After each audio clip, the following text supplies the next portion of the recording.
Hi, welcome to Movie Review Mom. I'm the mom, and we're going to talk about movies.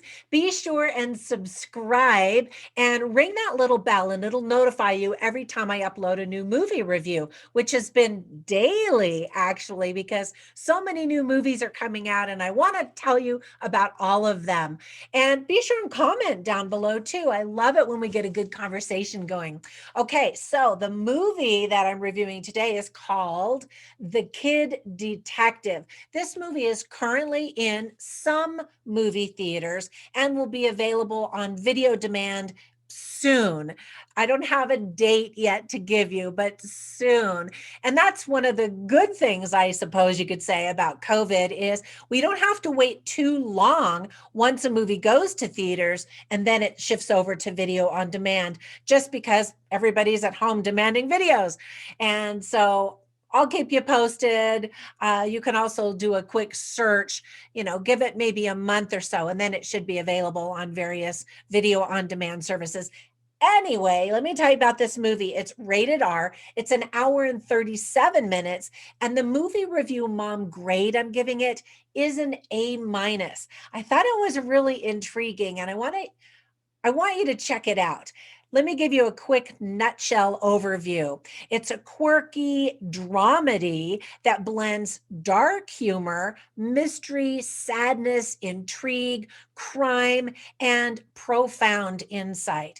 It's a detective story, but it's layered with a coming of age story with a very surprise gut punch at the end. The movie is written and directed by Evan Morgan, and I'm such a fan, and I'm really excited to see what else Morgan is going to give us in the future. The movie and its humor and its approach to murder and fairly somber situations reminded me of the dramedy, the comedy called Knives Out. So if you liked that movie, I think you're going to get a kick out of this one as well. As soon as this review is over, I'll have in that little suggestion box my review for Knives Out, so you can check that out. Now, some quick tips for parents. Because this is a rated R movie, I wouldn't necessarily recommend it for kids under 17. There's talk of a concubine, there's some profanity. You see a man snort lines of cocaine. There's talk of inappropriate behavior that I don't even want to talk about because it's inappropriate. You see the naked backside of a man, but then you see the full front of a naked woman wearing nothing but a mask that covers her face. You see a very bloody suicide. There's talk of murder and lots of alcohol. So, because of the content, I wouldn't recommend it for kids. So, some of the themes, as I mentioned, are coming of age, earning respect. And I think the movie is a really good illustration or exploration of how it feels when no one takes you seriously. And I am fascinated with that topic because I think we all feel that way at times that if you're trying your best and you're trying to be taken seriously, get respect, admiration, I think we often are frustrated when that doesn't happen the way that we hope or think it should. And so I think that that's such an interesting aspect of this movie. The theme that I thought was the most interesting and compelling outside of that one was one voiced by Adam Brody's character when he said, "It's difficult to accept who you are in your head and who you really are."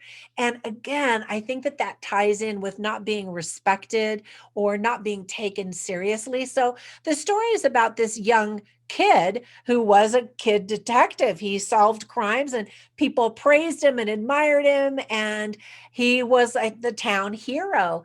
And now he's grown up and he's got an alcohol and a drug problem, and he hasn't really solved any amazing new cases, and people dismiss him, including his own parents. And so he has to deal with that. He feels like he's sort of stuck in time as this kid, and yet the respect and admiration haven't followed him into adulthood. Anyway, I think it's fascinating, and it does a really good job having you think about those issues. Other themes are balance, the fact that everyone has secrets of some kind. And another really interesting question is it really worth knowing the truth? Are you better off knowing the truth or not? Again, I really enjoyed the treatment of all of those very intriguing subjects. Now, some other things that I really liked about the movie are, first of all, Adam Brody gives a stellar performance in this role. He does an excellent job, and you really feel like he is the character. He just disappears into this role. So I loved him for that. And then his co-star is Sophie Nélisse, and I just discovered her for the very first time in her movie The Book Thief when she was a few years younger, and I hadn't seen her really in anything since then. So it was really fun to see her grow up a little bit, and um, she does a great job in her role as well. And there's something about her that she's just like this innocent bunny rabbit in both movies. And she's perfect in this role. The subtle humor in the movie is hilarious, but as I mentioned, at times dark. Abe Applebaum, he's the character played by Adam Brody. He has this terrible receptionist who is hilarious and who should absolutely be fired. And so I thought the actress that played her did a really good job as well. All of the side characters are really interesting, and you don't often see that in a movie that really highlights just these two main characters. There are several surprise twists, and if you've watched my movie reviews, you know I love twists. So you won't be disappointed. There's this fascinating juxtaposition of sweet, upbeat music and terrible crimes that are unfolding right before your eyes. And so there's this disconnect, but it's really entertaining in a dark, humorous way. The ending gives you a chance to exhale and release your own feelings along with the protagonist. It's very powerful and left me with my mouth just hanging open. I was just like, whoa. There's a film noir feeling to the movie, but with more of a modern twist. And again, I think it's done really well. And the reveal at the end is extremely effective.